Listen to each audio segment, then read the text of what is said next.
Кутмандуу күнүңүздөр менен түз эфирде жаңылыктар түрмөгү менен тааныштырабыз. Студияда кызматта Турсун Умар.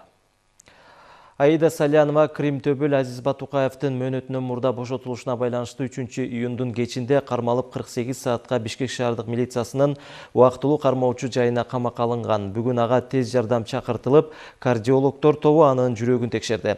Жыйынтыгында дарыгерлер жүрөгүнө коркунуч жок деген таянакка келишкен. Буга чейин Салянова Батукаевдин бошотулганын ал өлкөдөн чыгып кеткенден кийин гана билгенин айткан. Батукаев 2013-жылы айкыз илдетке чалдыкты деген негизде мөөнөтүнөн мурда түрмөдөн чыгып, Орусияга чыгып кетишине байланыштуу кылмыш иш быйыл кайра иликтене баштады. Ишти тергеп иликтөө милдети Ички иштер министрлигинин башкы тергөө кызматына жүктөлгөн. Бишкектин 1-май райондук сотунда Аида Салянованын бөгөт чарасы каралып, чечим чыкмакчы.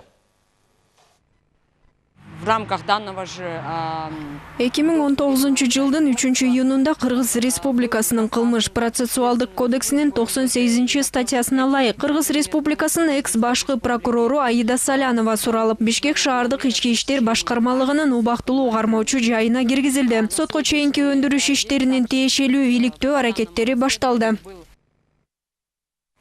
Премьер-министр Мухаммедкалый Абылгазиев Азаттык радиосунун журналисттик иликтөөсүндө айтылган фактыларды текшерүүнүн жүрүшү боюнча кеңешме өткөрдү. Анда журналисттик иликтөөсүндө айтылган фактыларды тыкыр текшерүү иштеринин жүрүшү талкууланды.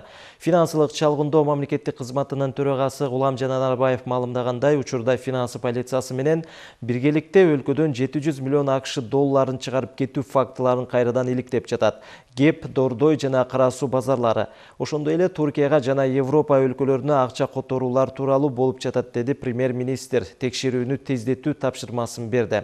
Тыкыр жана объективдүү тергөө жүргүзүү эле эмес, коомчулукту өз убагында маалымдоо зарыл. Тергөөнүн жыйынтыгы боюнча далилдерге негизделген объективдүүлүгү талашсыз, акыркы маалыматтар жарандарга берилүүгө тийиш деп баса көрсөттү. Ошол факт боюнча бизде ыкчам тобу түзүлүп, ада тийиштүү органдарга кагаздар жөнөтүлүп, чоң группа түзүлгөн. Ошол боюнча ыкчам иштөө жүрүп атат. Жыйынтыгы буюрса чыкса, толугу менен коомчулукка жеткизебиз. Кант темир жол станциясынан 2 цистерна жалпы көлөмү 120 тонна болгон күйүүчү жана майлоочу материалдар кармалды. 2019 жылдын 31 майында УКМК тарабынан мурда кылмыштардын жана жоруктардын бирдиктүү реестрине катталган сотко чейинки өндүрүштүн алкагында Казакстандан темир жол аркылуу чийки газ конденсатынын компоненттери катары салык төлөмдөрүсүз күйүүчү жана майлоочу материалдардын мыйзамсыз алып кирүү каналдары аныкталды. Такталгандай, аталган кылмыштык схеманын түзүүчүлөрү тарабынан Кыргыз Республикасынын аймагына 2000 тоннадан ашуун күйүүчү жана майлоочу май мыйзамсыз киргизилген. Азыркы убакта тергөө жүрүп жатат. Ак Тилек көзөмөл өткөрүү бекетинде оор жана жеңил жүк ташуучу унаалар текшерилди. Анда өлкөгө киргизилип жаткан товарларга да текшерүү жүрдү. Анткени күндүн ысышы менен каттамдардагы асфальт жумшарып, анын сапатына оор салмактагы жүктөр зыянын тийгизет. Кенен кабарчыбыз айтып берет. Күндүн ысыктыгы 27 градустан ашса, оор жүк ташуучу унаалардын кыймылына чектөө киргизүү керек. Анткени ысыктан асфальт ээрип, оор жүктөр анын сапатына кедергисин тийгизет. Мындан улам атайын рейд жүрдү. Анда белгиленген салмактан ашыкча ташып бара жаткандарга чара көрүлдү. Жолдо автотранспорт агенттиктин бул салмактыш өлчөмүн көзөмөлдөө инспекторлорунун биринчи максаты ошол жалпы эле Чүй областындагы жолдордо салмактыш өлчөмдөрдүн параметрлерин бузбагандыгын контролдоо болуп эсептелинет. 1-июндан баштап күндүн ысыгына байланыштуу ар бир бул бизде орусчасы тепловой режим деп коет, бул жылуулук температура көтөрүлгөндө жолдордогу асфальттар ээрип, ошого көзөмөлдү күчөтүү максатында бүгүн рейдтер жүргүзүп атабыз. Каттамдарда кыш мезгилинде 25 тоннага чейин, ал эми жай айларында 21 тоннага чейин ташууга уруксат. Эрежелер ар бир унаа башкаруучуга түшүндүрүлдү. Белгиленген салмактан ашыкча ташып бара жаткан айдоочулар айыпка жыгылды. Ашыкча өлчөм менен келаткан транспортторго жолдорду бузгандыгы үчүн ошол эле камсыздоо, возмещение ущерба деп төлөнүп, ошого актылар жазылат. Ашыкча салмактарын кайра төктүргөнгө мажбурлап атабыз. Ак Тилек көзөмөл өткөрүү бекетинде оор жана жеңил жүк ташуучу унааларды транспорт көзөмөлүнөн тышкары салык органдары дагы текшерүүгө алды. Кирип жаткан импорт товарларын көзөмөлгө алуу керек, анткени документтер менен товарлар так болушу шарт.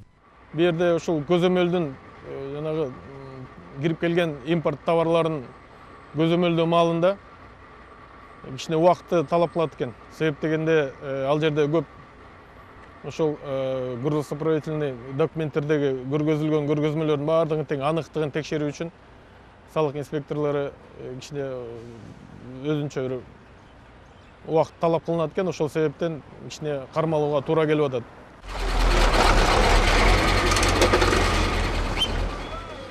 Ак Тилек бекетинде оор жүк ташуучу унаалардын салмагын текшерүүчү атайын жабдуу орнотулган. Андан өтүү 2 же 3 минутаны талап кылат. Ал эми калган убакыт товарларды текшерүүгө кетет. Мындан улам айрым учурда бекетте унаалардын кезеги пайда болот.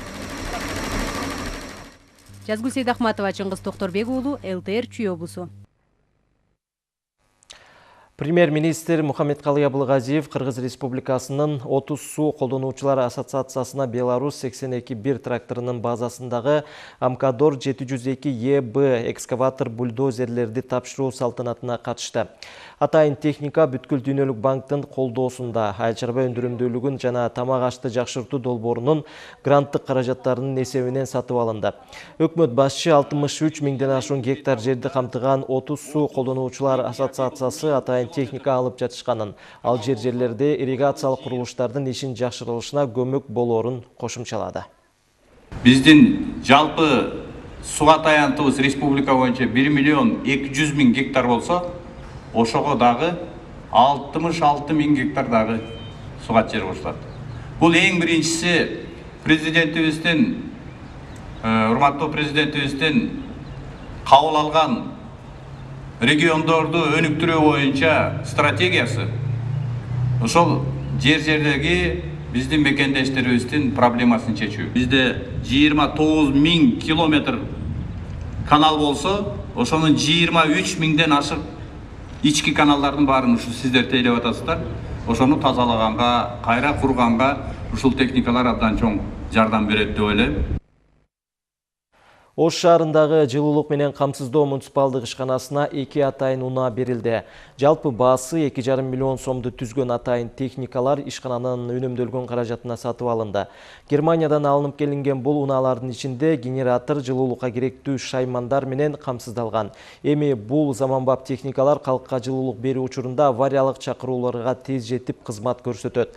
Эске салсак, Ош жылуулук ишканасында жалпы 87 отказан 15 миңге чукул абонентти тейлейт.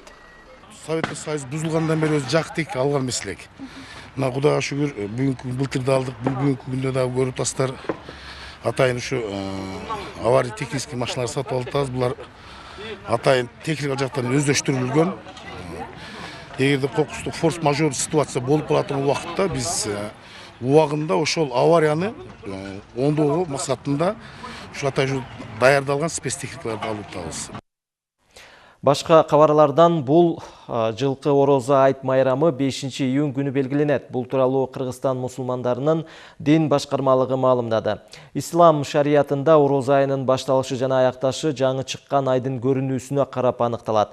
Бирок кечинде айрымдар Сауд Арабияда ай көрүнүптүр, орозо бүттү деп социалдык тармактан тарата баштаган. Ал эми муфтияттын айтымында географиялык жайгашуулардан улам өлкөлөр арасында күн айырмачылыгы болушу ыктымал. Рамазан айынын айт майрамы Кыргызстанда шаршемби күнү деп Аалымдар кеңешинин чечими аныктаган. Орозонун астында мына Астана шаарында дагы ошо Орто Азия мамлекеттери чогулушуп, ошо 5 июнду болжолдуу койгон. Бизде орозо календарларын чыгарганда айдын чыгышына жараша бир күн өзгөрүшү мүмкүн деген эскертүү жазылган бул нерселерге. Анан биз бир жумадан бери дүйнөнүн бардык мамлекеттеринин муфтияттары менен кабарлашып, кандай силерде процесстер кандай болуп атат дегенде баардыгы ушу 5-ини ыктап турушту. Жаңылыктар түрмөгү соңуна чыкты. ЛТР каналы менен бирге болуңуздар.